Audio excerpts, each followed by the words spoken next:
तो भाई team India फिर एक बार बड़े मैच में नाकामयाब रही मुकाबला जीतने में। इसे आप लोग बड़ा मैच भी कह सकते हैं क्योंकि एमसीजे का क्राउड पूरा भरा हुआ था।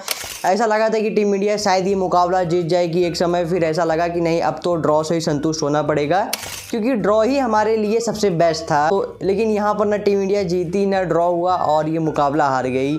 इनफैक्ट हम देखें तो WTC की रेस में भी अब टीम इंडिया की हालत काफ़ी ख़राब हो गई है। मतलब यहाँ पर अगर हम WTC के फाइनल में चांसेस देखिए पहुँचने के तो भाई साहब वो मतलब 90% है क्योंकि सिडनी में आपको हर हाल में जीतना होगा जो कि इतना आसान नहीं होगा।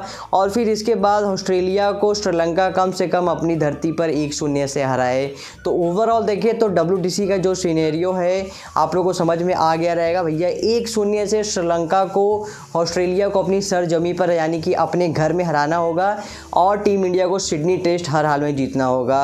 और इससे आप लोग अंदाज़ा लगा सकते हो कि टीम इंडिया के चांसेस कितने हैं WTC के फाइनल में पहुंचने के। वैसे मुझे समझ नहीं आ रहा है कि मैं कहाँ से शुरू करूँ क्योंकि यार इस मुकाबले में एक समय जब हम चौथे दिन टीम इंडिया की गेंदबाजों की तारीफ़ कर रहे थे, वहीं पाँचवें दिन टीम इंडिया के बल्लेबाजों पर हमें गुस्सा आ रहा था, खास करके कप्तान रोहित शर्मा, विराट कोहली और KL राहुल। KL राहुल को छोड़ भी दे तो विराट कोहली फिर एक बार दूसरी पारी में वही गलती की है जो वो इस सीरीज़ में बार बार रिपीट कर रहे हैं। रही बात रोहित शर्मा की तो यार रोहित शर्मा मतलब अब इन्हें रिटायरमेंट ले लेना चाहिए। अब ऐसा नहीं कि भैया आप अपनी बेइज्जती करा के जाओ। देखो पर्सनली रोहित शर्मा के फैंस आप लोग हो गए, मैं भी हूँ, ऐसा नहीं है, मैं तो पूरे इंडियन टीम का फ़ैन हूँ। लेकिन जब टीम इंडिया को आपकी ज़रूरत थी आपने खेला, लेकिन अब आपकी ज़रूरत टीम इंडिया को है लेकिन अगर आप परफॉर्म नहीं करोगे तो फिर आपकी जगह नहीं बनती है। और यही वजह है कि रोहित शर्मा को अब शायद रिटायरमेंट ले लेना चाहिए क्योंकि WTC के फाइनल के चांसेस भी काफ़ी कम है। और पहले जो वजह बताई गई थी उसमें पहला ये था कि टीम इंडिया का WTC का फाइनल नहीं खेलती है तो रोहित शर्मा का रिटायरमेंट आ जाएगा, या तो फिर सिडनी टेस्ट वो ख़राब फॉर्म के चलते नहीं खेले और उसी के बाद रिटायरमेंट का ऐलान कर दे। तो ओवरऑल देखिए तो सिनेरियो जो बन रहा था वो कन्फर्म हो चुका है। अब रोहित शर्मा क्या रिटायरमेंट लेना चाहते हैं या नहीं लेना चाहते वो उनके ऊपर डिपेंड करता है क्योंकि भाई साहब तीसरी बार WTC का फाइनल खेलने का सपना शायद टीम इंडिया का सपना ही रह जाएगा। चौथे अब WTC की फाइनल की प्रिपरेशन करनी चाहिए और एक यंग टीम और बुमराह मेरे ख्याल से कप्तान होने चाहिए। हालांकि इस पर आपकी क्या राय बताना कमेंट सेक्शन में। आगे बढ़ते हैं, बात करते हैं टीम इंडिया किन वजहों से हारी। जी हाँ, WTC का सिनेरियो हम देखें तो ऑलमोस्ट क्लियर हो चुका है। श्रीलंका को 1-0 से ऑस्ट्रेलिया को कम से कम हराना होगा और टीम इंडिया को सिडनी टेस्ट हर हाल में जीतना होगा।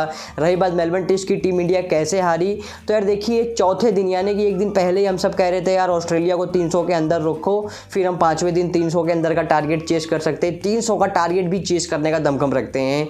लेकिन जब पाँचवें दिन की सुबह हमारे बल्लेबाज बैटिंग करने आए तो पूरा कहानी पलट गई। रोहित शर्मा को यहाँ पर इंटेंट दिखाना था लेकिन यहाँ पर वो इंटेंट के बदले ड्रॉ की ओर जा रहे थे और थोड़ा संभाल के खेलने की कोशिश की लेकिन 40 गेंद का ही सामना कर पाए। रही बात विराट कोहली की तो फिर एक बार लंच ब्रेक से ठीक पहले बाहर जाती हुई गेंद को छेड़ने की कोशिश की और अपना विकेट गंवाया। KL राहुल की बात नहीं करेंगे क्योंकि अभी तक सीरीज़ उनका अच्छा गया तो एक टेस्ट मैच खराब जाना बनता भी था क्योंकि हर प्लेयर आपके लिए हर मैच में रन नहीं बनाएगा। और यही पहली वजह है कि हमारे टॉप ऑर्डर के बल्लेबाज पाँचवें दिन फ्लॉप रहे। रोहित शर्मा, विराट कोहली, KL राहुल से बहुत उम्मीदें थी। एटलीस्ट कम से कम 3 में से 2 बल्लेबाजों को टी ब्रेक तक रुकना था और फिर आखिरी सेशन में आपके पास विकेट्स होते।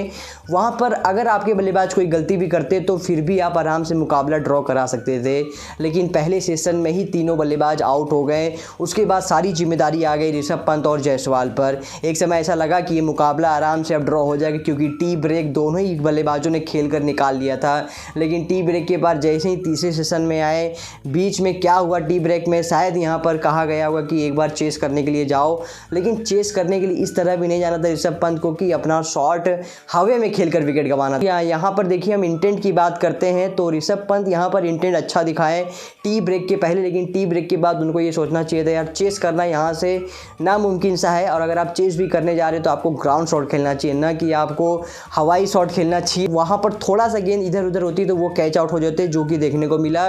गैप में ढकेल नहीं पाए, ऊपर से गेंद को छक्का मारने के चक्कर में वहाँ पर मिचेल मार्श ने दौड़कर कैच पकड़ लिया। ओवरऑल देखिए तो ये दूसरी गलती थी इस मुकाबले की क्योंकि ऋषभ पंत का वो विकेट नहीं गिरता तो ऑस्ट्रेलिया वहाँ से मैच में नहीं आती। वहाँ से मोमेंटम पूरी तरह शिफ्ट हो गया ऑस्ट्रेलिया की और नए बल्लेबाज आए, उनको थोड़ा सा डिफेंस करना था क्योंकि वो जहन में भी एक चीज़ें चलती हैं कि यहाँ पर यार हमें ड्रॉ कराना है तो बल्लेबाज ज़्यादा डिफेंसिव हो जाते हैं। इतने डिफेंसिव हो गए कि उसका फ़ायदा ऑस्ट्रेलियाई गेंदबाजों ने ले लिया। इनफैक्ट अगर हम ऑस्ट्रेलिया की बात करें तो यार हाल ही में देखते हैं 2023 का वर्ल्ड कप आप लोग देख लीजिए, इसके अलावा WTC फाइनल और अभी ऑस्ट्रेलिया अपने बेसिक्स पे खेलती है। उनको मालूम है भैया हमें कुछ भी एक्स्ट्रा नहीं करना है और हमारी टीम इंडिया वहीं पर फेल हो जाती है जहाँ पर कुछ एक्स्ट्रा एक्स्ट्रा ओवर करने जाते हैं। ऋषभ पंत को वो शॉट की ज़रूरत नहीं थी। आपको पता है Rohit Sharma, Virat Kohli out of form चल रहे हैं। विराट का शतक जरूर आया था पर्थ में, लेकिन एक तरह से एक सीरीज़ उनके लिए आउट ऑफ फॉर्म ही दिखी है, क्योंकि बाहर जाती हुई गेंद को हमेशा उन्होंने छेड़ा है। और ऋषभ पंत को ये भी ध्यान रखना चाहिए था कि आने वाले बल्लेबाज इतने दमदार नहीं है। ओवरऑल देखें तो यार हार की एक वजह बहुत सारी हैं। पहली बात तो आप चौथे दिन ऑस्ट्रेलिया को ऑल आउट नहीं कर पाए। उनकी जो 10वें विकेट की पार्टनरशिप थी भाई साहब, उन्होंने 110 गेंदें खेल ली और 50 के ऊपर की पार्टनरशिप कर ली। और यहाँ पर आप लोग ये इमेज देख सकते हैं पैट कमिंस ने किस तरह की फील्डिंग लगाई है हमारे गेंदबाजों के लिए जो बैटिंग करने आए थे। और एक तरफ जहाँ Nathan Lyon, Scott Boland batting कर रहे थे, रोहित शर्मा ने किस तरह की फील्डिंग लगाई थी।